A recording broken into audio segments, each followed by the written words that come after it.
Hello everyone, हारी to all. कैसे हैं आप सब? आई होप आप सब अच्छे होंगे फ्रेंड्स। सो मैं अमान और एक बार फिर आप सभी लोगों के साथ मौजूद हूँ बहुत ही इंपॉर्टेंट लेक्चर के साथ, जो कि आज हम डिस्कस करने वाले हैं। लॉ ऑफ टॉट का एक टॉपिक है। लॉ ऑफ टॉट की प्लेलिस्ट हमने ऑलरेडी बनाई हुई है, आप उसे अगर देखना चाहते हैं तो देख सकते हैं। अदरवाइज़ अगर आप अपने लीगल मैटर के रिगार्डिंग कंसल्टेशन लेना चाहते हैं तो आप वो भी ले सकते हैं। कॉन्टैक्ट नंबर आपको प्रोवाइड करवा दिया गया है। एंड अगर आप हमसे जुड़ना चाहते हैं, स्पेशली जो कि लॉ स्टूडेंट्स हैं, अगर वो जुड़ना चाहते हैं और कुछ लीगल गाइडेंस लेना चाहते हैं अपने लॉ करियर के रिगार्डिंग, ठीक है, तो उसके लिए भी क्या कर सकते हैं, आप हमें कांटेक्ट कर सकते हैं। और हमारा जो एक टेलीग्राम चैनल है आप उसे भी ज्वाइन कर सकते हैं, जिससे कि आप जो भी कुछ गाइडेंस हो देन उसके बाद क्या है कि आप हमसे एक मीटिंग कर सकते हैं जिसमें कि आपको गाइडेंस प्रोवाइड होगी ईजिली। सो आइए स्टार्ट करते हैं अपना वीडियो। सो सबसे पहले इस लॉ ऑफ टॉट में जो एक बहुत इंपॉर्टेंट टॉपिक है that is nuisance.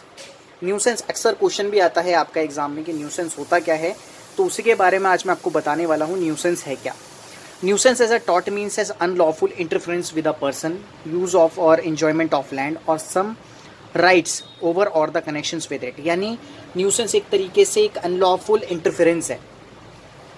Unlawful interference means किसी को उसका राइट एंजॉय ना करने देना, ठीक है, उसमें परेशानी डालना, ठीक है, उसमें कुछ रेस्ट्रिक्शंस लगाना, ठीक है, रोकना, प्रोहिबिट करना, ठीक है, जिससे कि वो अपना राइट एंजॉय नहीं कर पा रहा, तो दैट इज न्यूसेंस।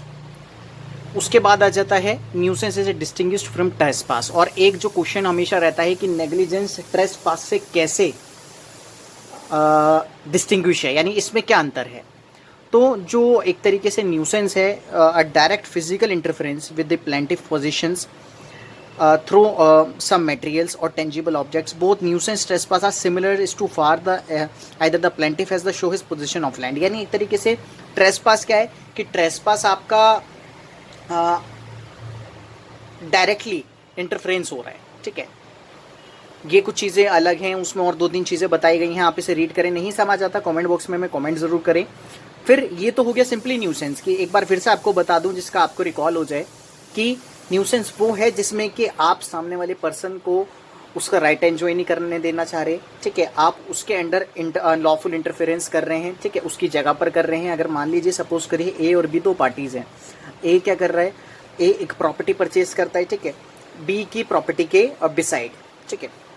अब क्या होता है कि ए जब वो प्रॉपर्टी बना रहा होता है तो ए की जो बराबर में प्रॉपर्टी है बी की, बी उससे क्या करता है, बी एक ट्री है बी के पास, वो ट्री की जो शेड है, मतलब जो ट्री है वो ए की प्रॉपर्टी पे आ रहा है, ठीक है, जिससे कि ए की जो प्रॉपर्टी है उसमें थोड़ा डिस्टर्बेंस हो रहा है, जिसकी वजह से वो ना प्रॉपर व्यू ले पाते हैं अपने मकान का, ठीक है ना उनके ऊपर सनलाइट आ पाती है।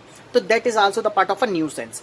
तो ये न्यूसेंस है जब कोई अपना लॉफुल राइट को एंजॉय ना कर पाए, ठीक है, तो वो चीज़ उसकी न्यूसेंस के अंडर काउंट होती है। आईपीसी में भी इसके स्पेशल सेक्शंस दे रखे हैं। अगर आप चाहते हैं कि स्पेशली मैं उन्हें बताऊं तो आप हमें कमेंट जरूर करें, ठीक है ना। तो वो होता है एक तरीके से सिंपल। आई होप आपको समझ आया होगा न्यूसेंस है क्या। नाउ अब पब्लिक और प्राइवेट न्यूसेंस, दो तरीके के न्यूसेंस इसमें होते हैं। काइंड्स ऑफ न्यूसेंस मैंने आपको बता रहा हूँ यहाँ पे। अब तो public nuisance is an crime where the private nuisance is a civil wrong. Public nuisance crime है जबकि आपको अगर पब्लिक न्यूसेंस आप फैलाते हैं तो उसमें आपको under the section of IPC, ठीक है, आईपीसी के जो भी सेक्शन है यानी जो इंडियन पिनल कोड के अंडर आपको पनिशेबल वहां पे होगा। जबकि प्राइवेट न्यूसेंस क्या है, प्राइवेट न्यूसेंस एक सिविल रॉन्ग है। जैसा कि मैंने आपको ऊपर एग्जांपल दिया तो ये एक सिविल रॉन्ग है, ठीक है, यानी यहाँ पे एक प्राइवेट पार्टी के साथ इंटरफेयर करा जा रहा है, अनलॉफुल इंटरफेयर करा जा रहा है। जबकि पब्लिक न्यूसेंस वो होता है कि जहाँ पे पब्लिकली परेशान हो रहा होता है इंसान, एक इंडिविजुअल पार्टी नहीं हो रही होती, पब्लिकली परेशान हो रहा होता है, ठीक है। So that is nuisance. I hope आपको समझ आया होगा। कॉन्टैक्ट नंबर आपको प्रोवाइड करवा दिया गया है, ऑनलाइन क्लासेस एंड नोट्स आपको अवेलेबल हो जाएंगे, ठीक है। सो आई होप आपको समझ आया होगा। सब्सक्राइब करना बिल्कुल ना भूलें, सब्सक्राइब का बटन ज़रूर दबा दें। एंड जो नोटिफिकेशन का जो उसके बराबर में बेल आइकन है उसे भी आप ज़रूर प्रेस कर दें। It would be helpful for you. Thank you friends.